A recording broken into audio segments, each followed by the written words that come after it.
जय हिंद फ्रेंड्स, राधे राधे दोस्तों। स्वागत है आपके अपने यूट्यूब परिवार त्रिमूर्ति अमेजिंग फैक्ट्स पर। दोस्तों, डेली बाय डेली हम लोग इस जिला दर्शन सीरीज के तहत उत्तर प्रदेश के जो भी जिले हैं उनके बारे में अध्ययन करते हैं। ठीक है दोस्तों, आज हमारी ये चौथी कक्षा है। इससे पहले हमने पहली कक्षा में सहारनपुर, दूसरी कक्षा में मुजफ्फरनगर और तीसरी कक्षा में हमने बिजनौर के बारे में देखा था। आज हम देखने वाले हैं चौथी कक्षा में बरेली के बारे में। ठीक है, तो जिला दर्शन सीरीज का आज 4th चैप्टर है जिसमें हम बरेली के बारे में जानने वाले हैं। दोस्तों, यह सीरीज इसलिए शुरू की गई है कि जिन भी एग्जाम्स में आपके यूपी गवर्नमेंट के थ्रू आने वाले एग्जाम्स में जिनमें भी यूपी स्पेशल जीके लगा हुआ है उनके लिए काफ़ी इंपॉर्टेंट क्लास है। इसलिए वीडियो को जरूर पूरा देखें और अपने भाइयों बहनों में जरूर शेयर करें। साथ ही साथ चैनल को सब्सक्राइब करना ना भूलें। थैंक यू दोस्तों। और अब आइए हम लोग शुरू करते हैं जिला दर्शन सीरीज का 4th चैप्टर बरेली के बारे में। ठीक है दोस्तों, परिचय जान लेते हैं। इसका उपनाम सुरमा नगरी, बांस बरेली और इज्जत नगरी भी है। ठीक है दोस्तों, इज्जत नगर इसलिए कहते हैं क्योंकि यहाँ पर ऐसे कई से महत्वपूर्ण संस्थान हैं जो कि इज्जत नगर जो है बरेली का वहाँ पर स्थापित किए जा चुके हैं। ठीक है दोस्तों, तो आपसे अगर कोई पूछता है कि बरेली के उपनाम क्या है, या परीक्षाओं में आपसे पूछ लिया जाता है कि बरेली का उपनाम क्या है, या फिर ऐसे पूछ लेता है कि सुरमा नगरी किस जनपद का उपनाम है, तो आप बताएंगे बरेली। अगर पूछ लेता है कि बांस बरेली किस जनपद का उपनाम है, तो जो आप बताएंगे कि बरेली। इसमें आपको कन्फ्यूजन होना चाहिए कि बांस बरेली, इसमें खुद बरेली लिखा हुआ है तो आप समझ जाएंगे कि बरेली का उपनाम है। इज्जत नगरी पूछ ले तो आप बरेली। ठीक है, अब सेकंड पॉइंट देखते हैं, नदी के किनारे। किस नदी के किनारे बरेली जनपद है, तो यह रामगंगा नदी के किनारे बरेली जनपद स्थित है। दोस्तों, थर्ड पॉइंट हमारा कहता है कि बरेली जनपद के रामनगर गाँव में स्थित अक्षत्र 6ठी शताब्दी ईसा पूर्व में उत्तरी पांचाल महाजनपद की राजधानी हुआ करती थी। दोस्तों, आप सभी को बता दूं कि पहले हमारे भारत में 16 महाजनपद थे जिन्हें षोडश महाजनपद के नाम से जाना जाता था, जिसमें से 8 महाजनपद जो थे वह उत्तर प्रदेश के क्षेत्र में आते थे। जो आज का वर्तमान उत्तर प्रदेश है, इस क्षेत्र में 8 महाजनपद पड़ते थे। ठीक है दोस्तों, तो आइए देखते हैं हम लोग क्या इसके आगे बारे में बात हो रही है। तो बरेली जनपद का जो रामनगर गाँव है वहाँ पे स्थित जो अक्षत्र है वह 6ठी शताब्दी ईसा पूर्व में उत्तरी पांचाल महाजनपद की राजधानी हुआ करती थी। इसके बाद देख लेते हैं दोस्तों, उत्तरी एक जिला एक उत्पाद योजना के तहत।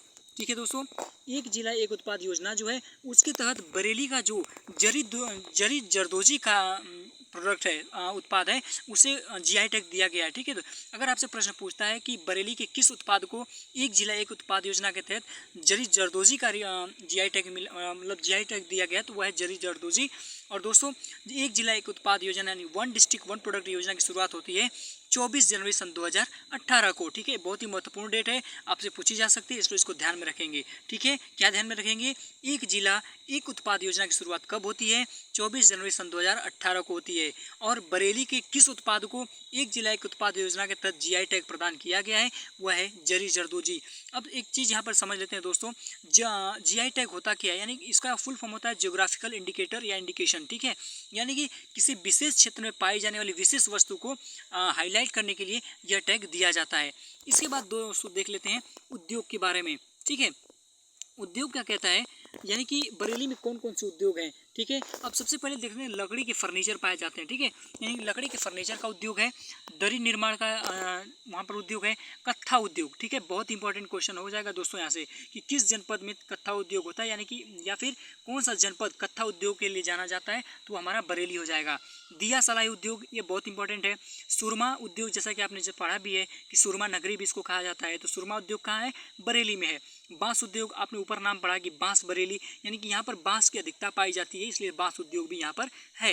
एवं बेत की छड़ी, एक बेत होती है दोस्तों, एक लकड़ी होती है। आपने देखा भी होगा गांव में ऐसे जो पहले मास्टर लोग पढ़ाते थे, गुरुजी लोग, तो वो लोग एक छड़ी रखते थे अपने पास बच्चों को सुधारने के लिए। ठीक है, तो वो एक बेत की छड़ी भी वहाँ पर बनाई जाती है। इसके बाद नेक्स्ट पॉइंट हम लोग देख लेते हैं दोस्तों, क्या कहता है, ये इतिहास से रिलेटेड प्रश्न है कि जो दोस्तों हमारा ये बरेली है, ठीक है, क्या है, जो बरेली है, मौर्य शासक अशोक ने बरेली में एक स्तूप का निर्माण करवाया था। ठीक है, आपसे प्रश्न पूछ लेता है कि किस शासक ने बरेली में एक स्तूप का निर्माण करवाया था, तो उन्होंने कौन थे, वो अशोक थे। आप समझ सकते हैं कि अशोक किस धर्म को मानने वाले थे, बौद्ध धर्म को मानने वाले थे। ठीक है दोस्तों, तो मौर्य शासक अशोक ने बरेली में एक स्तूप का निर्माण करवाया था। अब नोट के थ्रू देख लेते हैं क्या इसमें महत्वपूर्ण दिया हुआ है। ठीक है दोस्तों, 1 सेकेंड, सॉरी।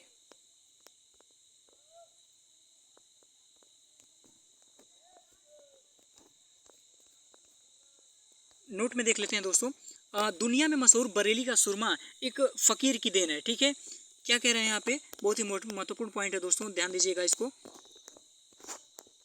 कह रहा है कि दुनिया में मशहूर बरेली का सुरमा एक फ़कीर की देन है। एक फ़कीर हुआ करते थे, उन्होंने इस चीज़ को प्रचलन में लाया था। ठीक है दोस्तों। इसके बाद 1774 ईस्वी में यानी 1774 में अवध के शासक ने अंग्रेज़ों की मदद से बरेली को अपने अधीन कर लिया था। ठीक है, अवध के शासक थे, ठीक है, उन्होंने अंग्रेजों की मदद से बरेली को अपने अधीन कर लिया था। कब? 1774 ईस्वी में। 1801 ईस्वी में बरेली को ब्रिटिश क्षेत्र में शामिल कर लिया गया। जबकि आप तो जानते हैं कि हमारे देश में अंग्रेज तभी आए, स्थापित हो पाए जब उन्होंने देखा कि यहाँ पर आसानी से फूट डाली जा सकती है। तो उन्होंने पहले क्या किया कि नवाबों को, राजाओं को लालच दिया, इसके बाद उन्हें अपने अधीन बनाया। इसके बाद साथ ही साथ उन्होंने उनके जो भी साम्राज्य होते थे उनको अपने अधीन कर लेते थे। इसी कड़ी में 1801 ईस्वी में क्या होता है कि बरेली को ब्रिटिश क्षेत्र में शामिल कर लिया जाता है। ठीक है दोस्तों। अब देख लेते हैं पर्यटन स्थल। ठीक है दोस्तों, किसी भी जगह की को विख्यात करने में या प्रसिद्धि लाने में वहाँ के पर्यटन स्थल हो गए, धरोहर हो गए, वे काफ़ी महत्वपूर्ण भूमिका निभाते हैं। ठीक है, तो अब देखते हैं कि बरेली में कौन कौन से पर्यटन स्थल हैं।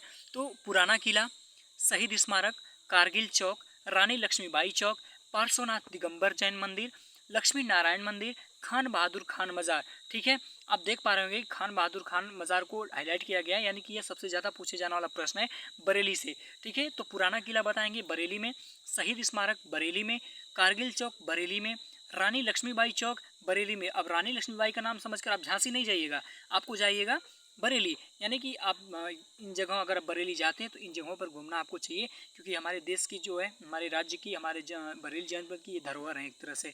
ठीक है, तो जो लक्ष्मी नारायण मंदिर है वह भी बरेली में है, खान बहादुर खान मज़ार भी बरेली में है। अब नोट, नेक्स्ट पॉइंट क्या कह रहा है इसको देख लेते हैं दोस्तों नोट में कह रहा है कि 1857 की क्रांति का नेतृत्व बरेली से खान बहादुर खान ने किया था। ठीक है, किसने किया था? 1857 की क्रांति का नेतृत्व बरेली से खान बहादुर खान ने किया था। अब दोस्तों मैं आपसे एक प्रश्न पूछता हूँ कि 1857 की क्रांति का नेतृत्व बिहार से किसने किया था? ठीक है, और एक प्रश्न मैं पूछ लेता हूँ कि 1857 की क्रांति का नेतृत्व मेरठ से किसने किया था? इन दो प्रश्नों के जवाब आप कमेंट बॉक्स में दीजिएगा दोस्तों। और अगर आपको अब तक वीडियो पसंद आ गई हो तो चैनल को सब्सक्राइब करना ना भूलिएगा, वीडियो को लाइक कर दीजिए और अपने भाइयों बहनों में शेयर करिए ताकि उन्हें भी अच्छे से यूपी जीके प्रिपेयर हो पाए। ठीक है दोस्तों, अब आइए नेक्स्ट पेज पे चलते हैं हम लोग, प्रमुख मेले। ठीक है दोस्तों, जानते हैं कि घूमने फिरने का सबको शौक होता है, तो हम देख लेते हैं कि अगर बरेली जाते हैं तो वहाँ पे कौन से ऐसे मेले हैं जिन्हें हमें देख लेना चाहिए। ठीक है दोस्तों, प्रमुख मेले। अब देखते हैं उत्तरायणी मेला, जो कि मकर संक्रांति पर लगता है दोस्तों, यानी कि जनवरी के माह में लगता है। ठीक है, उत्तरायणी मेला कहाँ लगता है? बरेली में लगता है। चौबारी मेला कहाँ लगता है? बरेली में लगता है। दशहरा मेला कहाँ लगता है? बरेली में लगता है। ठीक है दोस्तों, तो कंफ्यूज नहीं होएगा। अगर मेले पूछते हैं तो उत्तरायणी मेला कब लगता है? मकर संक्रांति पर लगता है। और कहाँ लगता है? बरेली में लगता है। चौबारी मेला कहाँ लगता है? बरेली में लगता है। दशहरा मेला कहाँ लगता है?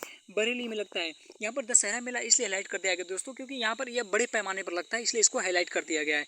ठीक है, वैसे तो दशहरा मेला हर जगह लगभग लगता है। मैं तो मऊ जनपद से हूँ, यहाँ भी दशहरा का मेला लगता है, गाजीपुर में लगता है, आजमगढ़ में लगता है। ठीक है, मतलब उत्तर प्रदेश के अधिकांश भाग में लगता है। लेकिन अब विशेष रूप से अगर बता रहे हैं यहाँ पे दशहरा मेला, तो आप ये समझ लीजिए कि वहाँ पर बहुतायत में दशहरे मेले को आयोजित किया जाता है। इसके बाद झील दिख लेते हैं, तो लीलौर झील। ठीक है, नाम क्या है? लीलौर झील। एक यूनिक नाम है दोस्तों आप एक चीज़ नोट कर लीजिए कि आपसे वही नाम पूछता है जो कि काफ़ी यूनिक होता है। ठीक है, तो इसलिए लीलौर झील कहाँ पड़ती है? बरेली में पड़ती है दोस्तों। ठीक है, अब नेक्स्ट देख लेते हैं प्रमुख संस्थान के बारे में। प्रमुख संस्थान कौन कौन से हैं ये भी देख लेते हैं, क्योंकि पूछता है कि कौन सा प्रमुख संस्थान यहाँ पर किस जिले में पाया जाता है, कौन सा जो मतलब औद्योगिक संस्थान किस जनपद में पाया जाता है। तो ये चीज़ें हमें जाननी चाहिए, इसलिए हमें यह देख लेना चाहिए अभी। तो प्रमुख संस्थान, ठीक है दोस्तों, क्या पूछा है?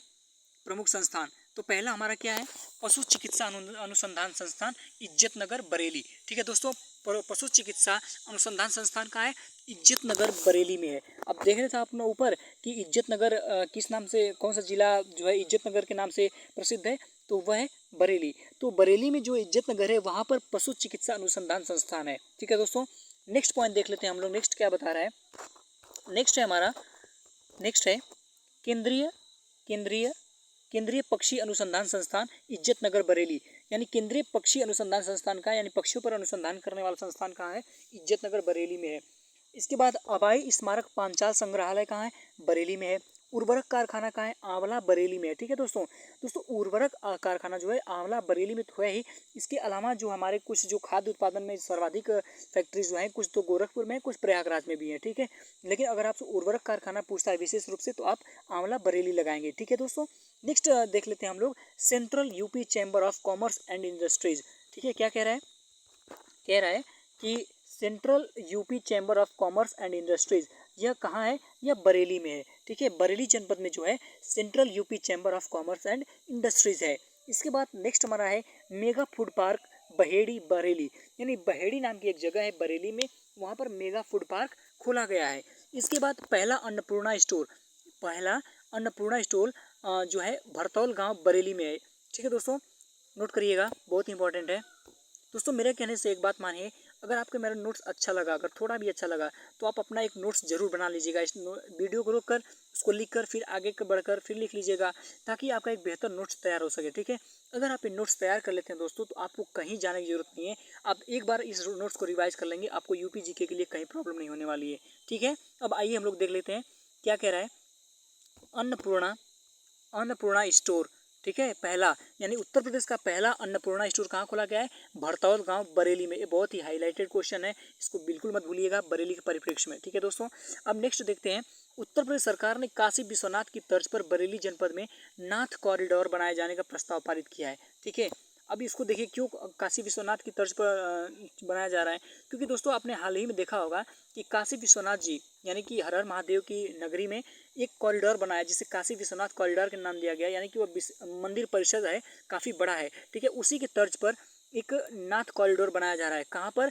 बरेली में। अगर आप काशी विश्वनाथ कॉरिडोर पूछे तो आप वाराणसी ट्रिक लगाएंगे, अगर नाथ कॉरिडोर मतलब नाथ कॉरिडोर पूछे तो आप बरेली लगाएंगे। इसके बाद देख लेते हैं कि प्रमुख शैक्षणिक केंद्र, ठीक है, यानी प्रमुख शिक्षा के केंद्र कौन कौन से हैं बरेली में। पहला है महात्मा ज्योतिबा फूले रुहेलखंड विश्वविद्यालय। ठीक है, कौन कौन कौन है? महात्मा ज्योतिबा फूले रुहेलखंड विश्वविद्यालय, यह बरेली में है। ठीक है, बिल्कुल नहीं भूलिएगा, महात्मा ज्योतिबा फूले को समर्पित, यानी कि महात्मा ज्योतिबा फूले रुहेलखंड विश्वविद्यालय बरेली में है। इसके बाद Indian veterinary research institute Izzatnagar Bareilly, यही है दोस्तों, भारतीय पशु अनुसंधान संस्थान, जो ऊपर हमने पढ़ा इज्जतनगर बरेली में है। ठीक है दोस्तों, ये तो अक्सर पूछा जाता है। ठीक है, 95% क्वेश्चन है ये वाला ऐसा है जो लगभग पूछ ही लिया जाता है। ठीक है दोस्तों, तो इसको तो बिल्कुल नहीं स्किप करना है। इसके बाद देखते हैं हम लोग बरेली की अभिनेत्रियाँ।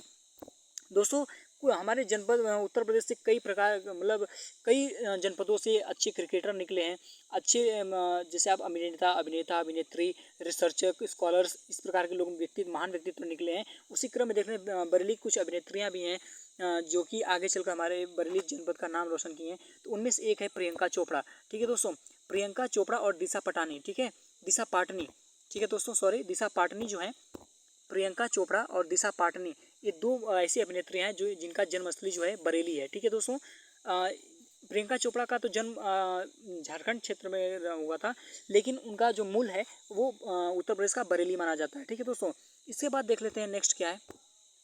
नेक्स्ट हमारा पॉइंट है चंदा मामा दूर के। आपने नाम तो सुना होगा, कहानी पोएम तो सुनी होगी, चंदा मामा दूर के पूड़ी पकाए पूर के। ठीक है दोस्तों, ऐसी जो बाल कविता के रचयिता साहित्यकार हैं वो निरंकार देव सेवक हैं। कौन है? निरंकार देव सेवक जी जो है कि वे चंदा मामा दूर के जो पोएम है उसके रचयिता हैं, बिल्कुल नहीं भूलिएगा। ठीक है दोस्तों, क्योंकि साहित्य से संबंधित भी प्रश्न पूछते हैं। इसके बाद नेक्स्ट पॉइंट है उत्तर प्रदेश में सबसे कम गर्मी बरेली में पड़ती है। उत्तर प्रदेश में सबसे कम गर्मी कहाँ पड़ती है? बरेली जनपद में पड़ती है। लेकिन सबसे ज़्यादा कहाँ पड़ती है? वह मथुरा और आगरा क्षेत्र में पड़ती है। ठीक है दोस्तों, और सर्वाधिक वर्षा उत्तर प्रदेश किस जनपद में होती है? अगर आता है आपको तो कमेंट बॉक्स में बताएंगे। ठीक है, और सर्वाधिक ठंडी कहाँ पड़ती है ये भी बता देंगे। ठीक है, इसके बाद नोट में देख लेते हैं दोस्तों क्या कह रहा है नोट में। नोट में कह रहा है कि उत्तर प्रदेश में सबसे अधिक गर्मी आगरा व झांसी जनपद में पड़ती है। ठीक है, यानी कि जो हमारा राजस्थान से सटे जिले हैं जैसे आगरा हो गया, मथुरा हो गया, झांसी हो गया, यहाँ पर सबसे अधिक गर्मी पड़ती है। इसके बाद नेक्स्ट पॉइंट देख लेते हैं हम लोग। उत्तर प्रदेश के बरेली जनपद में कुत्तों पर शोध के लिए देश का पहला कैनाइन सेंटर बनाया जाएगा। ये बहुत ही इंपॉर्टेंट क्वेश्चन है, ये करंट का क्वेश्चन है, तो इसको तो बिल्कुल भी स्किप नहीं करना है, ध्यान रखिएगा। ठीक है, इसको मैं हाईलाइट कर देता हूँ। उत्तर प्रदेश के बरेली जनपद में कुत्तों पर शोध के लिए देश का पहला कैनाइन सेंटर बनाया जाएगा। ठीक है दोस्तों, इसके बाद देख लेते हैं कि बरेली जनपद में जो है 6 तहसीलें हैं। कितनी तहसीलें हैं? 6 तहसीलें हैं। कौन कौन सी हैं? बरेली है, फरीदपुर है, आंवला है, नवाबगंज है, बहेड़ी है और मीरगंज है। ठीक है दोस्तों, ये 6 तहसीलें हैं। फरीदपुर, आंवला, नवाबगंज, बहेड़ी, मीरगंज, ठीक है, और बरेली तो है ही। तो ये 6 तहसीलें जो हैं बरेली में हैं। दोस्तों आपसे मैं एक प्रश्न पूछ लेता हूँ यहीं पर कि उत्तर प्रदेश के मतलब बरेली जनपद की किस तहसील में, बरेली जनपद की किस तहसील में उर्वरक कारखाना स्थापित किया गया है? ठीक है, इसका आंसर आप कमेंट बॉक्स में देंगे। और इसके बाद लास्ट पॉइंट देख लेते हैं हम लोग कि बांस का बड़ा बाजार होने के कारण बरेली को बन बरेली के नाम से भी जाना जाता है। ठीक है, देखिए कितना इंपॉर्टेंट बात है और कितना अच्छा लग रहा है नाम इसका बरेली का। ठीक है, तो इसको हाईलाइट कर लेते हैं। जो बांस का बड़ा बाजार होने के कारण इस बरेली को बन बरेली भी कहा जाता है। ठीक है, ऊपर बांस बरेली कही या बन बरेली, तो दोनों बात एक ही है। ठीक है, तो बांस का यहाँ पे बड़ा बाजार है इसलिए इसे बन बरेली भी कहा जाता है। दोस्तों मैं सोचता हूँ कि अगर मेरे विद इन 2 मंथ के अंदर अगर 10,000 सब्सक्राइबर हो जाते हैं, अभी तो 6,500 है यानी कि 6,500 के आसपास हैं, तो अगर 10,000 सब्सक्राइबर हो जाते हैं अगर आप आगे वाले 2 महीने के अंदर, तो मैं इसे अगली जो है ये और भी जीके जीएस की क्लासेस ऐसी लाऊंगा जिससे आपको काफ़ी हेल्प मिलेगी। और यूपी स्पेशल के लिए फिर से हम लोग एक नए सीरीज से शुरू करेंगे और मैं आपको पीडीएफ भी दूंगा। ठीक है दोस्तों, लेकिन उसके लिए एक मेरी हेल्प करनी होगी आपको। आपको चैनल को सब्सक्राइब करना होगा और ज़्यादा से ज़्यादा शेयर करना होगा ताकि मेरा चैनल थोड़ा सा ग्रो हो पाए और आप लोग के काम आ सके। ठीक है दोस्तों, थैंक यू सो मच। तो मिलते हैं अगले नेक्स्ट वीडियो में, एक अगले नए जिले के बारे में जानेंगे। तब तक के लिए धन्यवाद।